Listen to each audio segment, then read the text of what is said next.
Hello guys, আসসালামু আলাইকুম। কেমন আছেন সবাই? আশা করি সবাই ভালো আছেন। আমি আল্লাহর রহমতে ভালো আছি। আজকে নতুন একটা টপিকস নিয়ে আলোচনা করব।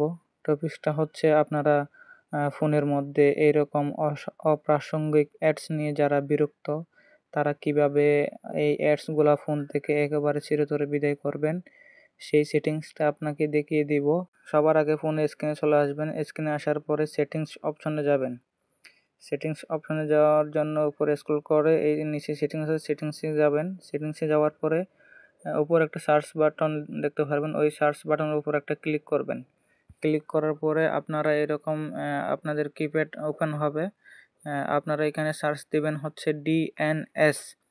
ডিএনএস সার্চ দেওয়ার পরে আপনাদের এরকম একটা অপশন চলে আসবে, প্রাইভেট ডিএনএস। প্রাইভেট ডিএনএস যদি চলে আসে তাহলে এখানে ক্লিক করবেন। ক্লিক করার পরে আপনারা নিচে স্ক্রল করলে দেখতে পারবেন প্রাইভেট ডিএনএস নামে একটা অপশন।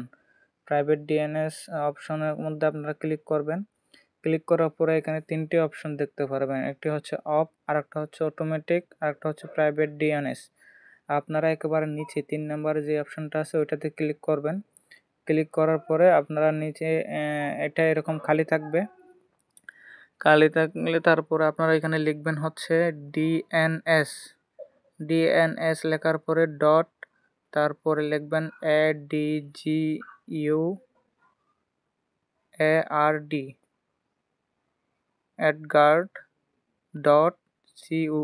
adguard.com লিখে দিবেন। এইভাবে আপনারা ভিডিওটি সম্পূর্ণ দেখে এভাবে লিখে দিবেন, কোনো জায়গায় ভুল করলে হবে না। এটা লিখে দেওয়ার পরে এটা সেভে ক্লিক করবেন। সেভে ক্লিক করার পরে আপনার সেটিংসটি হয়ে গেছে। এরপর থেকে আপনার ফোনের মধ্যে আর কোনো প্রকার অ্যাডস আসবে না। আপনার সম্পূর্ণ অ্যাড থেকে মুক্ত হয়ে যাবেন। আপনার হেল্প হয়ে থাকে তাহলে চ্যানেলটিকে সাবস্ক্রাইব করে দিয়ে পাশে থাকা বেল আইকনটি ক্লিক করবেন এবং সুন্দর একটা কমেন্ট করে যাবেন। ধন্যবাদ। আসসালামু আলাইকুম।